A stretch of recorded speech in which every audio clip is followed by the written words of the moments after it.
Hi gang, in the 41st millennium, even the gangs of Necromunda were not spared the effects of the Great Rift. In recent years, a new power has awakened on the planet, leading to wars, religious crusades, and a desperate flight across the Ash Wastes for its former rulers. So let's take a look at the 3 books of the Aranthian Succession.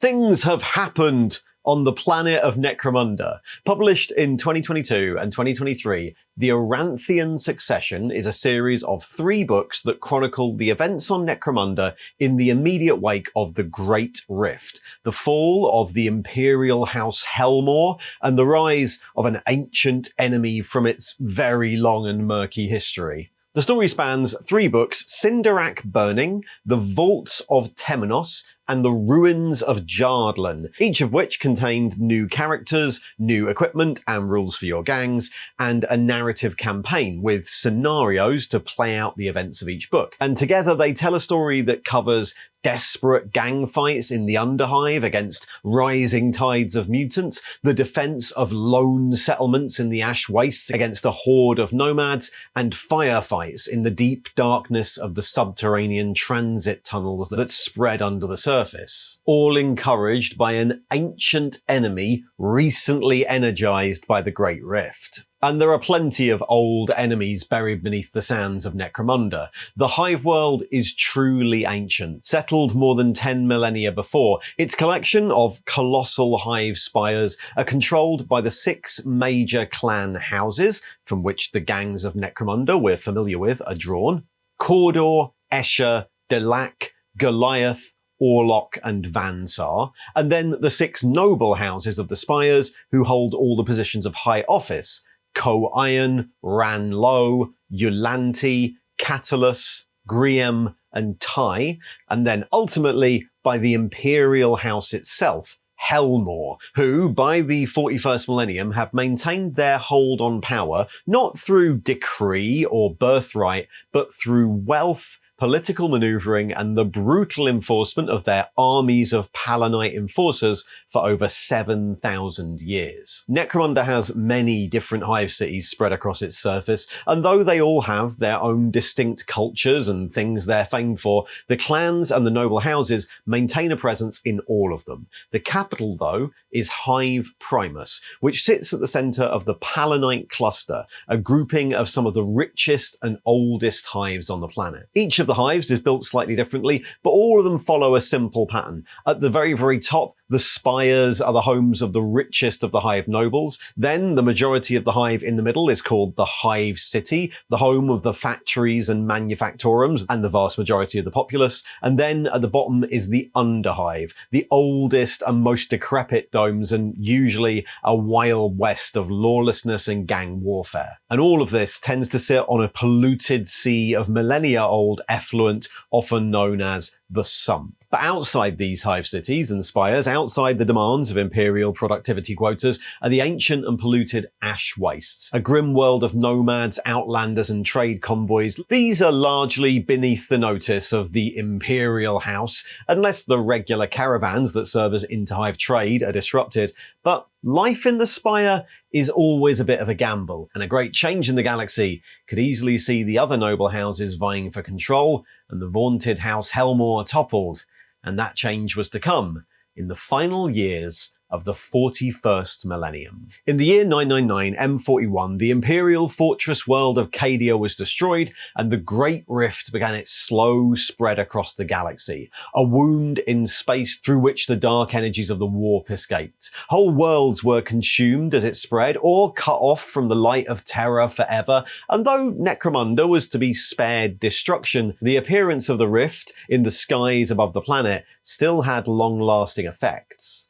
In a million cells and cages, from the lowest sinkhole to the highest hive city, psychers, both rogue and sanctioned, were tormented by visions of demons and warp things, or saw their powers inexplicably strengthened, able to maybe escape the cells they were locked up in. As the darkness of the rift expanded in the skies, a wave of negative energy rolled over the planet, and darkness descended for real as the ancient heat sinks and thermal cores of many of Necromunda's ancient hives guttered and died. In the depths of the hive domes, in the cities and factories, lumens failed as power was drained. The millennia-old machinery that pulled heat up from the planet's core temporarily failing for the first time in millennia. On a world like Necromunda, with billions of menials trapped in the ancient domes of the hives, panic spread like wildfire.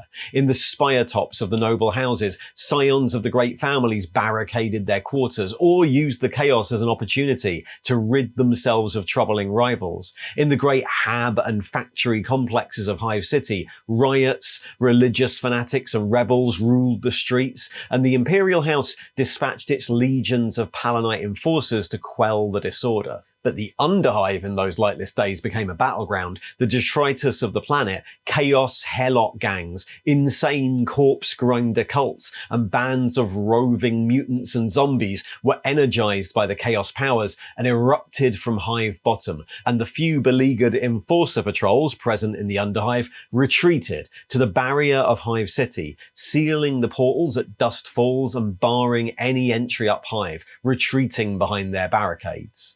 Many Underhive settlements were wiped off the map by bands of roving thugs, and in many outposts, gang rivalries had to be temporarily suspended as the populace united to fight off plague zombies, crazed zealots, or tentacled things that had crawled their way up from the sumps. And that unrest wasn't limited to the hives. As the thermal cores died, the global temperature dropped, and the ash wastes were riven by great storms that blotted out the daylight. Swarms of panicked predators came out of the ash in numbers never before seen, crushing many townships and road stations under their hooves and claws.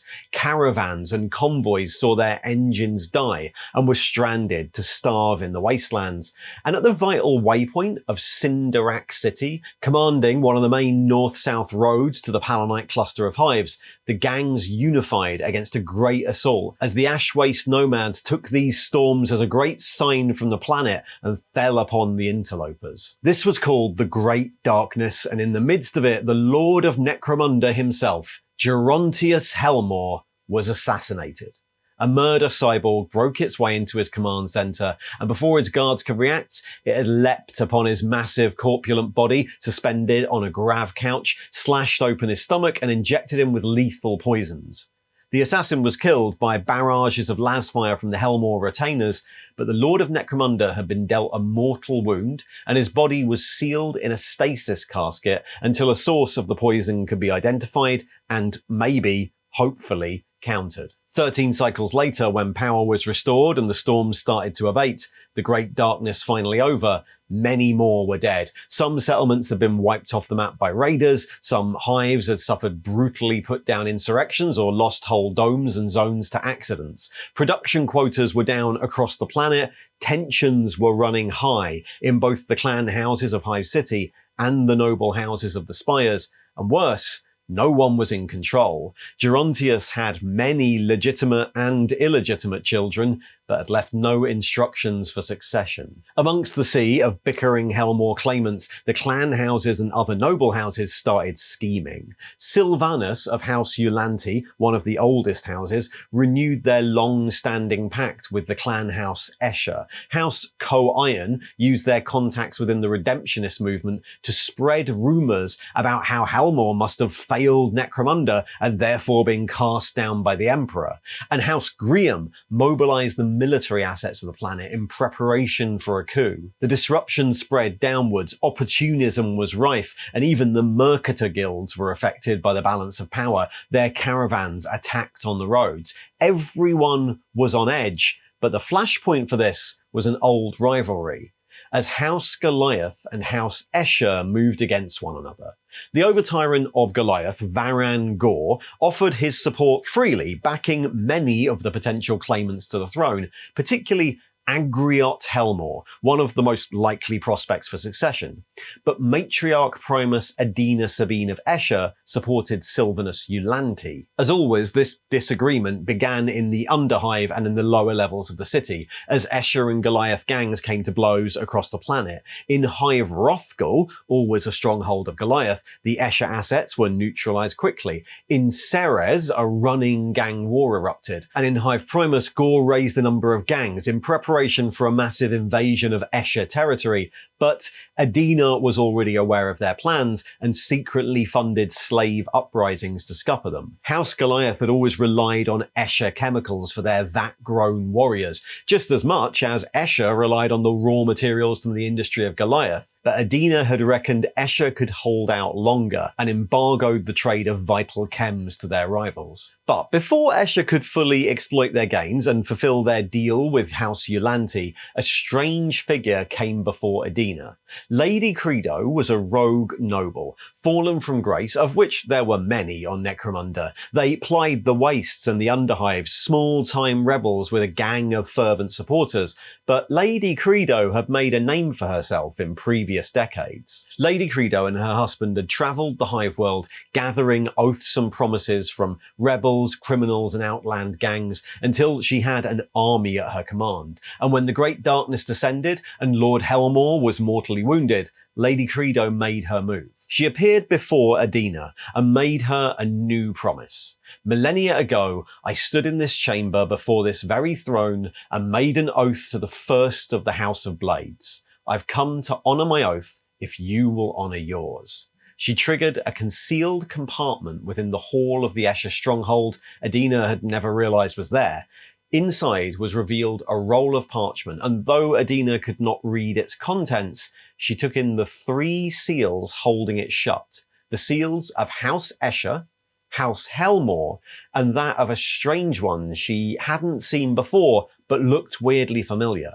A 7-pointed star. Lady Credo, the servant of a much older power, promised Adina Necromunda if she would make an alliance. From here, the 7-pointed star of Credo's rebellion started to appear everywhere. In the spire, gangs of nobles sported it as they whispered of an ancient lord returning, and acts of sabotage in the Hive City were branded with it. House Escher secretly turned the tables on their patrons in Eulanti, using the nobles to sow even more discord in the spire as various claimants to the throne came and went. Even Cal Jericho was seen entering Hive Primus again. The bounty hunter was also a lost son of Gerontius Helmawr, and he met with Lady Credo in the outskirts of the Hive. But Escher were not completely united behind their Matriarch Primus's new cause. With sales to Goliath embargoed, the chemists of Escher were disgruntled by their lack of status, and the Mother of Poisons, Sinis, made an assassination attempt on Adina.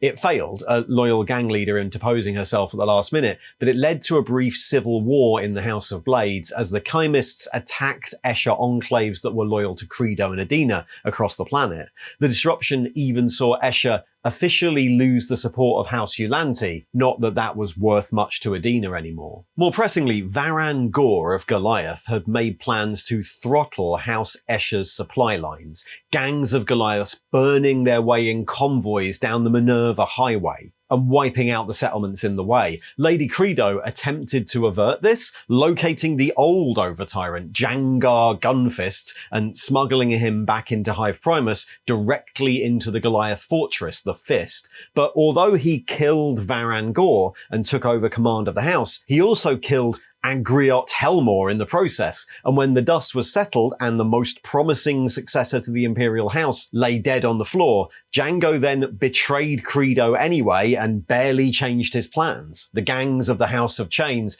continued to burn their way down the Minerva Highway towards the vital hub of Cinderak City. A swarm of Goliath gangers sped into the outskirts of the city, led by Gorshiv Hammerfist, coming under attack from swift Escher gangs on Skycutters and their allies in House Orlok. The walls of the city were defended by both houses alongside anyone else they could wrangle. Preachers of House Cawdor, scum from Cinderak City's drinking holes, the odd Van Sar and Dalak gang, and the many guns of the Mercator fortresses that dotted the city. 4 of Slate Medena's daughters, the famed Orlok road boss, Margot, Vesper, Vivian and Mindy, led Orlok road crews in defense of their favored bar, the Lucky Six, and managed to hold out for a while, but across the city as a whole, the Goliaths pummeled their way onwards, the battle turning in their favor until, from the dust and the rubble, Lady Credo's strange forces emerged. Styx the Caryatid came soaring out of the gloom, and in its wake a tall figure in gleaming white armour,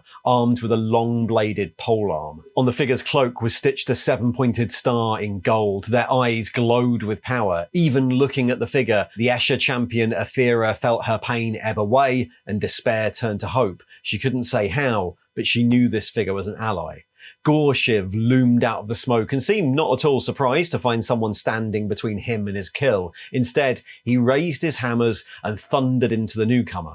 With blinding speed and grace, the figure turned aside Gorshiv's attacks as if there were no strength behind them at all, and swept the end of their polearm around into the stimmer, sending him staggering backwards. Then more figures emerged, wearing gleaming helmets and wielding RKO pistols and rifles in their hands. They came from the depths of the old city to push the Goliaths back. Lady Credo and the forces of Escher and Orlok held on to Cinderak City, and the settlement became a base of operations for Credo's growing rebellion. Banners bearing the 7-pointed star unfurling from the walls as the final enforcers of House Helmawr quit the city. With the Imperial House still in disarray, the rebellion spread quickly, and soon a score of settlements across the wastes were declaring for Credo, and elements loyal to her had emerged in Hive Rothgal and in the Quinn Spires. But battle lines were being drawn. In the spire of Hive Primus, Hera Helmawr, the 13th daughter of Gerontius Helmawr, taking advantage of the drop in hostilities caused by the likely succession of her older brother Agriot, had lured 12 of their siblings to a banquet and poisoned them. She planned to turn on the easily manipulated Agriot too, but with his death already achieved at the hands of the Goliaths, that left Lady Hera Helmawr as the most prominent successor of old Gerontius, and though she still faced rebellion from many in the nobility, she started making plans to fortify her position. Over the next few weeks, she dominated Hive Primus. Armies of enforcers marched forth from their precincts to enforce production, besieging Orlok and Escher holdings, and Hera herself summoned many of the junior nobles of the 6 noble houses to a meeting, where they were forced to listen to their superiors as they were murdered on her orders. Hera would make herself the next Lord Helmawr, and the young scions of the noble houses, now the leaders of those houses, have been served their warning.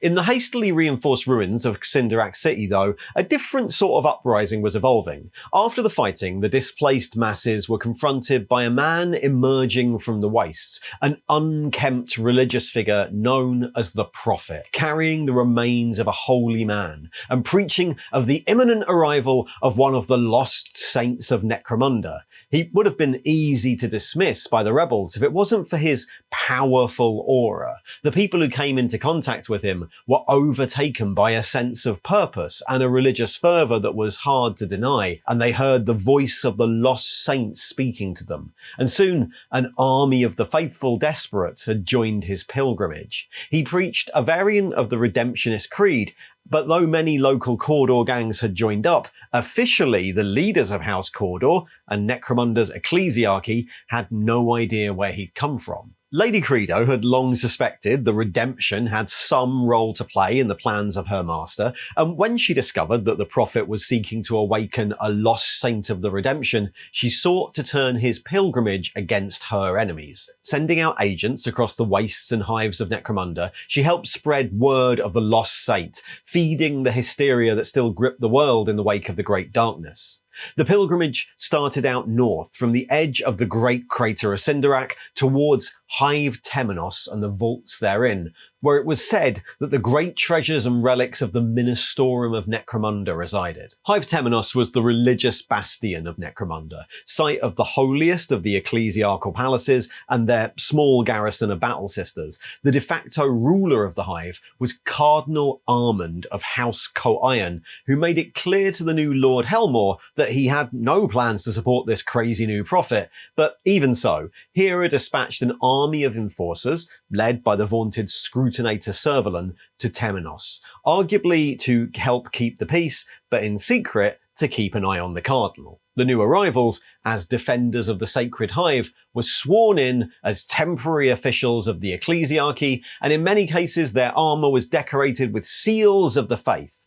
Seals that looked an awful lot like a 7-pointed star. And the same sigil was being carved into the flesh of many of the faithful who journeyed across the wastes, some of them under the instruction of Lady Credo. The pilgrimage snaked across the wastes like a giant headless serpent, stretching from the Mercator Gate, around the hives of Trazior and Gamnos, across the Spider Points and towards Temenos, along the Road of Graven Faces. Smaller tendrils of the great procession spilled out of Hive Primus and a dozen other hives of the Palanite cluster, the wasteland alive with trudging, rag-clad faithful. Such a migration of people outside the hives had not been seen for generations, and it was like a great stone cast into the slick black surface of the sump, bringing the scum to the surface. The procession was attacked repeatedly, first by random gangs and nomad tribes, but then, as it wound its way nearer to Hive Primus, by the forces loyal to the Imperial House. The approach of the Prophet led to even more disruption in the capital Hive, a great pilgrimage of hivers surging forth to join the Prophet, and riots and violence spreading through Hive City, the faithful deserting their posts on the production lines. Lady Hera initially attempted to solve this new problem by making it somebody else's issue. The new scion of House Coiron was given orders to quell the unrest, but he was strung up almost immediately by the mob. Hera then declared that all splinter faiths would be illegal unless consent was given by Mormire, the current Thane of Cawdor, passing the problem along further, but in reality that just split the redemptionist cause. Mormire was inundated with priests and gang leaders who sought his approval, while the other half immediately sided with the Prophet. Mormire eventually led an assault by the true faithful on the trailing end of the pilgrim train, but he was defeated in battle and taken away in chains. As the pilgrimage neared Temenos, the division turned truly ugly. Lady Hera herself was attacked in her chambers by members of House Cawdor loyal to the Prophet, and in Temenos, the same thing occurred to Scrutinator Servalan, who'd already uncovered Cardinal Armand's true allegiance. Worse, many of the enforcers stationed at Temenos, especially those posted closest to the holy sites, had also switched their loyalties, and, in an attempt to get rid of those enforcers still loyal to the Imperial House, Armand freed many of the heretic cultists held in the Hive's cells. Helot mobs and corpse grinders rampaged through the streets of Temenos, taking a toll on Servalan's remaining loyal enforcers, until the Scrutinator finally took out the cultist leader, Butcher Bonegorger of the corpse grinders, and ended the uprising. But with this latest distraction over, the Prophet had finally arrived at the Hive, and in a great gathering outside the massive black doors to the vaults of Temenos, resting place of the saints, Cardinal Armand embraced him. Temenos was open to the rebels, symbolized by the 7-pointed star of the Prophet and the lost saint. Servalan and her remaining loyalist enforcers arrived just in time, but there was no way they could overpower the mob. Forced back against the great doors to the vault, they were about to be overrun when the colossal doors opened from within, and they were rescued by Delac agents loyal to Lady Hera. With a slim head start, Servalan and her new allies disappeared into the darkness, Lady Credo hot on her heels. A running battle emerged in the darkness through the ancient crypts and archeo vaults, but the combatants felt themselves drawn in deeper and deeper, until Servalan found herself at an ancient crypt containing a huge iron sarcophagus marked with barely legible seals. She was tracked and then attacked by Lady Credo, but managed to escape with the help of a Goliath ganger. But as the Goliath fired his stub cannon wildly at Credo, his missed shots broke the seals on the casket, And as Servalan and her allies escaped, a massive figure emerged in a waft of ancient stale air, in an archaeotech cyborg body, standing far taller than a normal man.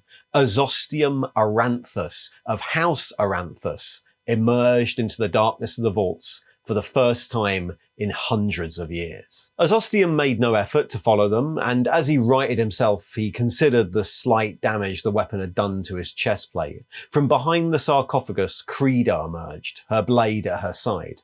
"My master," she whispered, looking up at the towering artificial creature standing before her, an expression of pure adoration on her face. Azostium in turn looked down at her with a look of beneficence etched into the metallic mask that represented his face. "They must be awakened." "And so they shall be, my master. Already my agents scour the world for their resting places and prepare Necromunda's throne for your ascension. But until you have your brothers and sisters, you're still vulnerable. Even now, when our enemies are in disarray, we must move with care. Your return will draw old enemies from the shadows, eager to finish what they started so long ago." "It matters not," said Azostium. "They cannot stop what's to come. The Heptagonian prophecy will be fulfilled, the true-born of Aranthus restored, and the line of helmawr ended." The world shuddered as Azostium, the first of ancient House Aranthus, lost for thousands of years, rose from the crypt. House Aranthus was the subject of legend across Necromunda, a noble house fallen from grace, the victims of an ancient plague, or so the legend said, purged by House Helmawr and cast out. To the people of the world, they were a myth, something that fallen or disgraced nobles would often claim as a bloodline, before being ruthlessly purged by agents of Helmawr, but now it seemed that something of their line really did survive. A being of ancient and singular power, the prophet and his followers quickly bowed down before the archaeo-giant. In a handful of cycles, Hive Temenos was completely under the control of House Aranthus, and Azostium turned his attention to the rest of the Palanite cluster. Strange, white-cloaked armies were seen in the depths of the hives and out in the wastes. Emerging from the underearth, these ancient soldiers carried finely crafted archaeo weapons and bore the symbol of the seven-pointed star upon burnished chest plates and helms. Within a short time, much of the Hive city, even in Hive Primus, was turning from the Imperial House. And speaking of the line of Helmawr, while all this unfolded, Cal Jericho and his sidekick Scabs had been fulfilling their end of the bargain. Fomenting unrest in Dust Falls, Jericho used the confusion and a stolen enforcer gene key to make his way up Hive. His blood trace granted him access to some of the most secure pass doors in the Spire, and eventually he emerged in the throne room of Helmawr, the current resting place of Gerontius's stasis casket. Cal and Hera had of course never met before, but that didn't stop the lady from immediately attempting to remove another potential claimant to the throne, and she almost killed Jericho, who was only saved when Scabs blasted Lady Hera with his plasma gun, burning into her ancient suit of warplate. Hera was forced to retreat, right into the path of another ambush, this time by spire brats of House Catalus, screaming their loyalty to the Prophet and his new master. With even the Spire of Hive Primus now in open revolt, Hera knew when to cut her losses. Fighting off the brats, she fled the Hive, and in the meantime, Cal and Scabs snuck out of the Spire with the stasis casket of Gerontius Helmawr in tow, carelessly leaving some security doors into the Spire wide open behind them. With the last scion of Helmawr fled, House Aranthus and its followers quickly assumed control. The noble houses that had fought Helmawr found themselves turned into the pawns of Aranthus. None who laid eyes on the mechanical god questioned his right to walk amongst them, the almost psychic aura of the Aranthan bending them to his will. And the clan houses were mostly in league with Credo already. Escher and Orlok were on side, as were the Zealots of Cawdor, and Goliath and Bansar were in turmoil. Only House Delac had not yet picked a side. With the support of many of the houses, and with imperial authorities placated by the promise of a cessation of violence and a return to scheduled production, House Aranthus assumed control of the planet, their agents searching out other lost tombs and bloodlines of the house. For many in Hive City, they barely noticed. Their work shifts resumed, and a calm descended on the Palatine cluster as the seal of Helmawr was struck from the gateways of the Hive City, and the seven-pointed star of Aranthus replaced it. Meanwhile, Lady Hera and her most loyal retainers had escaped the Hive via her private yacht, flying across the dunes in the direction of the Dust Wall. The Dust Wall was a massive fortification, a series of fortresses and barricades that crested the rim of the great Secundan abyss. It was built after the fall of Hive Secundus to Xenos invasion a century ago. The Hive itself had been cleansed with atomics, creating a deep rad sink miles across from which poked the bones of the ancient Hive, and the Dust Wall had been established to make sure nothing inside the cursed Hive would escape.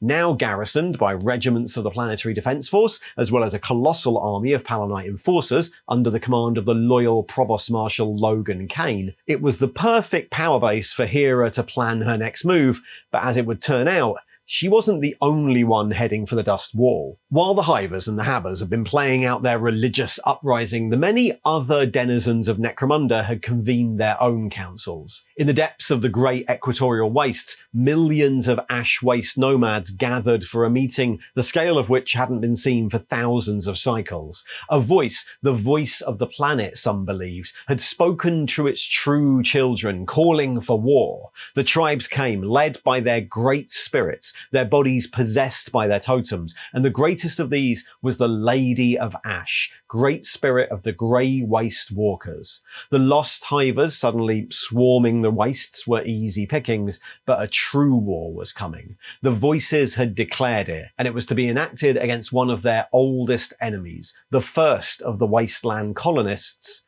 the holds of the Squats. The squat clans of Necromunda had also gathered in the wake of the Great Darkness. In the holdfast of the Tapfakit, they gathered refugees from shattered settlements and decimated prospector expeditions, alongside the lords of the Great Holdfasts. The squats had tracked the movement of the nomads, and in their opinion, once they reached the Dust Wall, the nomad army would divert around the rad zone of Secundus and attempt to enter the squats' network of underground tunnels, the Underway. All agreed that they could not be allowed to do this, and a war council was convened to defend the Underway gates. But this wasn't the only item of news. Also, in the shadow of the ruined Hive Secundus, the holdfast of Jardlan had fallen silent. Nothing heard since well before the Great Darkness. No one knew why it had gone dark, though many had their theories. Maybe they delved too close to the ruins of the Xenos-infested Hive, or should have even moved the hold much sooner when the Hive originally fell. Either way, though the loss of the hold was grave, time could not be spent on an expedition. The Underway gates must be held. Only one of the assembled lords simply couldn't countenance this. Orin Grimjarl, the exiled last survivor of Jardlan, set out with a motley band of squats and scummers to find out what had happened. Lady Hera's luck ran out somewhere north of the Dust Wall. Flying over the gathering Ash Waste tribes, her luxury yacht was down by a freak lightning strike called by an Ash Waste stormcaller, and her retinue had to fight their way clear of the hordes of nomads and escape on ground transport. Thus followed a desperate flight as Hera's small band of enforcers fought its way down the Great Ash Road towards the settlement of Spoil Town, pursued both by Ash Waste nomads led by Ashengar, the Lady of Ash, and the Vansar Anacreregs of Shah Khan's tech runners, loyal to Lady Credo. She wasn't totally alone in this. She was being tracked by her own agent, the rogue infotech Sibilant Servos back in Hive Primus, who used his abilities to feed false information to the tech runners while informing Provost Marshal Kane of Hera's whereabouts. But Kane already had his hands full. Emboldened by the Great Darkness, the Secundus side of the Dust Wall was under attack from the hideous monsters of the Secundan Abyss, while it seemed like the western side was about to come under attack from a 1,000,000-strong army of Ash Waste nomads. Nevertheless, Cain led a rescue mission out from the wall. They came under heavy attack from the nomads as they powered their iron crawlers and Tauros pursuit vehicles through the dust storms, losing many Enforcer squads and missing their initial rendezvous with Hera at the Twice Bit in Spoiltown. But eventually the two forces linked up, and the ragged remains of the Enforcer convoy powered down the dust road, attempting to access the subterranean tunnels of the Necromagnium underway, and from there navigate their way to the dust wall. But when they reached the underway gates, they found a battle raging. The gates were sealed, defended by armies of squats against an ongoing assault by hundreds of thousands of nomads and their weird beasts. Cain urged Hera to retreat and find a different route, but the Lady helmawr was thoroughly sick of being outside, and she knew that if she could gain access, the subterranean tunnels could convey her quickly to the dust wall and then even further south, to the southern spires where helmawr sympathizers might still exist. Avoiding the worst of the fighting, the small band eventually located a side tunnel service lock that could be prized open, and under fire from the nomads and with Provost Cain seized away by the Lady of Ash, Hera and her bodyguards escaped into the darkness. Shortly though, lost in the tunnels, they emerged into another battle. The gates were falling, and Ash Waste nomads were pushing their way into the tunnels, and their advanced forces had waylaid another group of intrepid adventurers, the Drillkin of Orin Grimjarl, now accompanied by his brother Urson. Fighting off the nomads, and with both sides depleted and desperate, the Squats and the Spireborn made a pact. Orin would guide Hera through the tunnels to the holdfast of Jardlan, and from there she could push on for the Dust Wall. In return, when Hera returned to power, she'd restore the Charter of Jardlan to Orin, allowing him to refound the holdfast. Together, they headed south. The journey through the outer ruins of Jardlan was difficult. They frequently came under attack, not only from nomad scouts, but from the ambles and millisaurs that infested the deserted tunnels. But eventually they found their way inside the ancient hold, into what looked like a charnel house. Dead squats lay everywhere, surrounded by their attackers, mutants tainted with the blood of the Xenos. It looked like the council had been right all along. Jardlan had finally been overrun by the Malstrain gene stealers of Hive Secundus. The entire hold slaughtered right up to the charter masters themselves. But as they entered the Hall of Ancestors, a great carrion bird landed on its highest point, and the Lady of Ash and her nomads attacked. By this point, it was clear to Orin and Hera that the real target of the Lady of Ash was Hera herself. Orin had his scouts lead her away from the battle, down, as he promised, to the Deep Rift's gate where she could continue her journey, but the Lady of Ash pursued, and one by one Hera's bodyguards fell. Eventually, with the outline of the Deep Rift's gate feet away, the two women came to blows. Their faces inches apart, the Lady of Ash drove her clawed hand into Hera's chest. Hera spat blood into the masked face of her attacker, her one good arm clutching in the dust for her sword. Leaning forward, the Great Spirit brought her face next to Hera's ear and whispered a single word: sister. Hera fought her off and was saved at the very last minute by the return of Logan Cain, who had tracked the nomads, and as his last act, he bodily threw the wounded scion of helmawr through the gate just as the seal closed. With the battle behind her, Hera, now alone in the darkness, staggered onwards for hours, attempting to find a sign, anything that would indicate the correct direction for Dust Wall, before eventually, bleeding from multiple wounds, she slumped into unconsciousness. When she awoke, it was to the mask of a Malkadon Spira rig, behind which was revealed another lost scion of House helmawr. Termino Degarios Vermelk helmawr, the 14th son of old Gerontius, had no pretensions towards rulership. He'd always preferred the life of the hunter. He tended to Hera's wounds, his architect suit flooding her system with analgesics and nanites. But when she revealed the treachery of the Aranthans and her mission to the Dust Wall, he admitted that the way there was now lost. The Dust Wall was as good as overrun, and the Abyss was a war zone. There were no great armies left to fall back on, none available at the moment anyway. If the noble house Helmawr wanted to take back power, they had to do it by themselves, by killing Azostium Aranthus, and the ancient ruins of Hive Secundus concealed just the sort of architect they would need to do so. So, at the end of the Aranthian Succession, the Aranthian has, well, succeeded. Azostium Aranthus, a mysterious techno-giant from the ancient days, has risen to governorship of the planet through psychic manipulation fed by the Great Rift. What exactly he is still unclear, but aided by the Lady Credo, the Prophet of the Wastelands, and a colossal Ash nomad uprising, the forces of House Aranthus have taken control of Hive Primus as the rest of the planet accedes to their demands. The Imperium mostly uncaring about succession disputes as long as the production quotas are kept on track.